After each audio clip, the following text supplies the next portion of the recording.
Hello and welcome to my channel. It's Róisín here with a great little minimal palette that I think you're going to love. I've just come back from a fantastic week in the south of France, in the Pyrenees, in the foothills of the Pyrenees. It's just been amazing. I was teaching a group of about 13 students, and the idea was that we would go and sketch whatever we found in the form of vignettes. And one of the things we did was sketch in the local markets. So we went to two markets, one in Pau, that was an indoor market, and one in Jurançon, which was an outdoor market. And it was kind of good the way it worked out with the indoor market first, which wasn't very busy. It gave the students a chance to kind of cut their teeth, if you like, in standing around and sketching people live.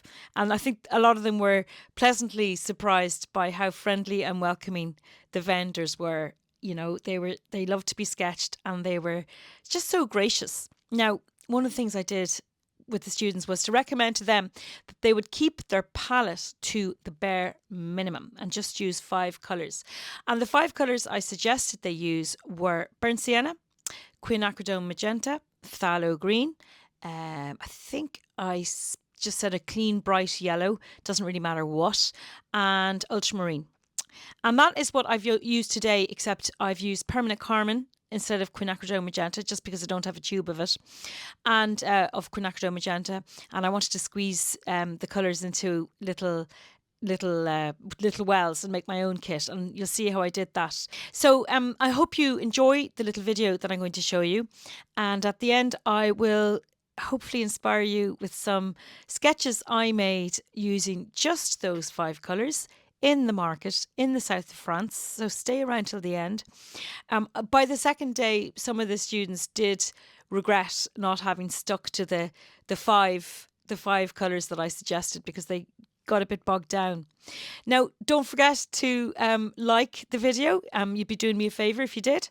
And likewise, if you subscribe, I'd be grateful, especially if you enjoy the kind of thing that I do, which is sharing my world of live sketching tips and techniques, and I suppose little stories about what I get up to through sketching the world as it unfolds before me. Anyone can do it. It's just the best fun.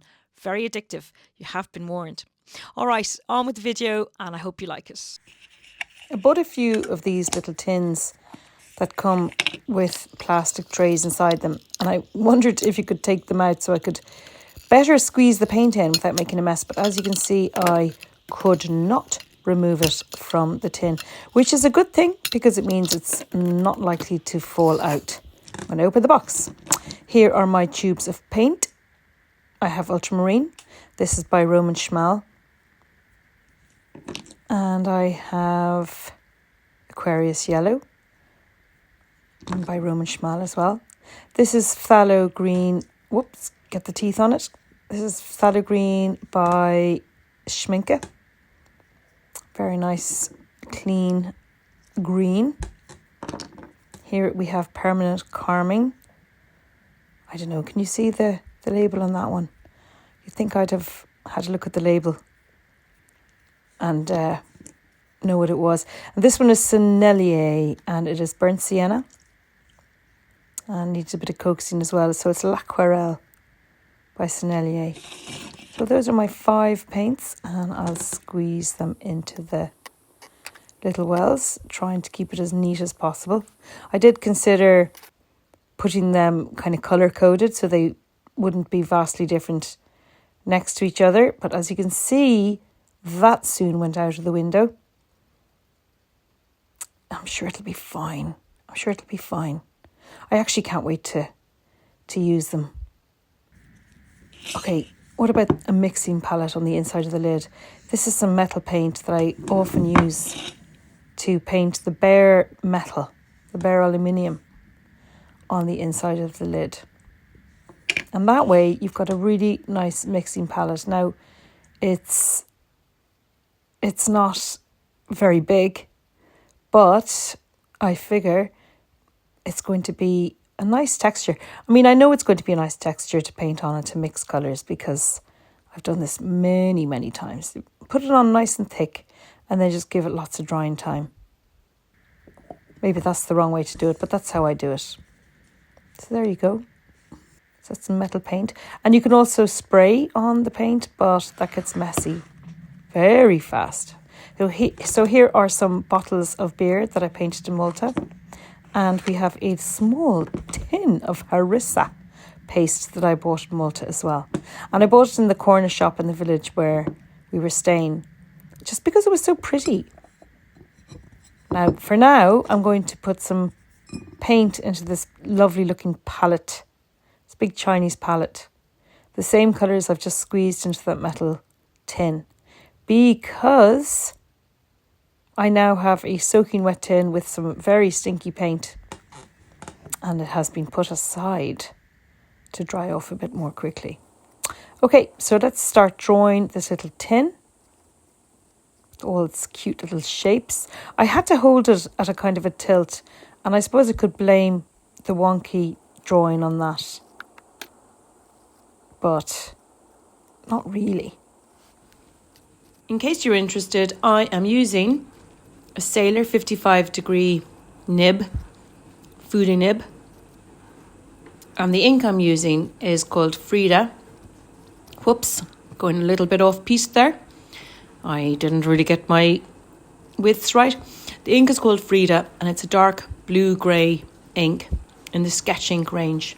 And I really like it.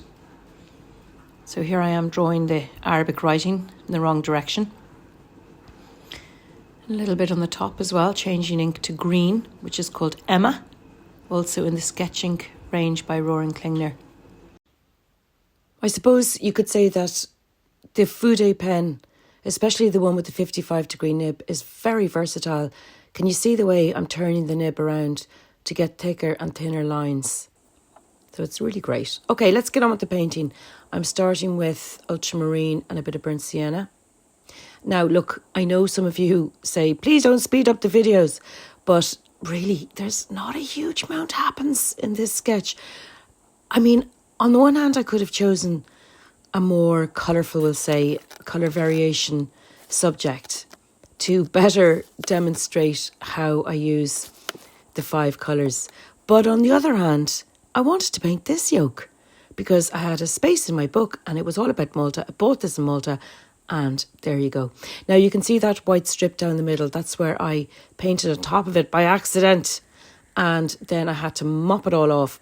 So far I've used ultramarine burnt sienna mix. I've used the Aquarius yellow. And I've mixed the phthalo green with a little bit of burnt sienna. And can you see the way I'm putting the permanent carmine directly on top of the yellow? That serves to orange up the permanent carmine, the pinkiness of it a little bit. Because, of course, watercolour being transparent, that's what it does. Okay, at the bottom, I've put on this ultramarine, and I'm trying to be careful not to let it touch the yellow bit so that I don't get a dull shade of green as they mix. And once again, I'm putting the permanent carmine directly on top of the Aquarius yellow to make it a bit more orangey in colour and less pink. And it's working really well. I kind of thought it might work like that. And sure enough, it did. Oops, I forgot that one there. And I'm leaving little specks unpainted to show the highlights of the chilies because the people who designed the tin of Harissa did a very nice job. Here is my phthalo green on top of the yellow, once again, to make it less bluey green and more yellowy green. Again, it worked very well. So it's a good example of how you can layer the watercolours to make different shades, and darkening up a few little spots on the chilies because it's a photograph of chilies, not a drawing. So there are variations in the depth, I suppose, values of the, no, it's not values, it's tone.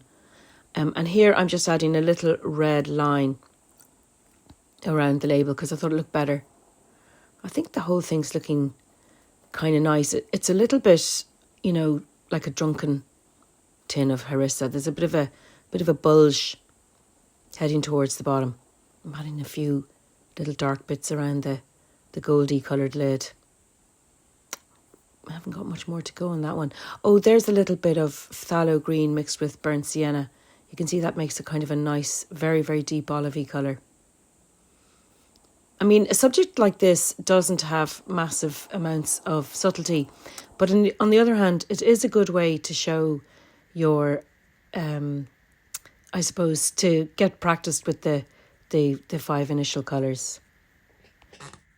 To save space on writing the mixes of the colours at the top, I just wrote numbers. I signed numbers to the 5 colours. 1, 2, 3, 4, 5. And sadly, for aesthetics, I left a gap on the right hand side that's kind of bugging me a little bit. So I used my little numbering system to show what the colour mixes were made of at the top of the page. Now, this is kind of overkill, especially since the Harissa tin is just like yellow, red, green and blue. But on the other hand, when you are doing something, I suppose, more subtle and with loads more colour variation, it can be kind of helpful if you're learning to do this, because you'll forget what your colour mixes were. Like when I show you the market scenes at the end of this video, I can't remember what colour mixes I used to get the enormous variety of colour that I did get. So, just depends how much you think you need something like this. Useful, but not absolutely critical.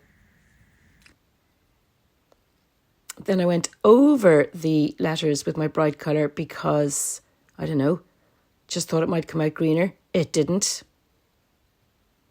And then I decided I had too much white space, so I wrote the branding of the tin on the side of the page. If I could have thought of something more creative and interesting, I would have put it there, but I couldn't. I was clean out. Here are some of the sketches I did in the market using, believe it or not, just those 5 colours. So now that you've seen the video, you can imagine, I suppose, some of the colour variations that are possible. Here's another one I did with the vegetable stall on one side, and then the fishmonger on the top. And I don't know if you speak French, but up in the corner you can see a little speech bubble where it says, "Mets pas les mains sur les poissons." A dad said, "Don't put your hands on the fish," which was really funny because the little children couldn't resist touching the fish, which is so cute. Touching the fish, stroking them, I don't know. They find them very irresistible. Here is the cheesemonger that is going to be the star of my class later on today.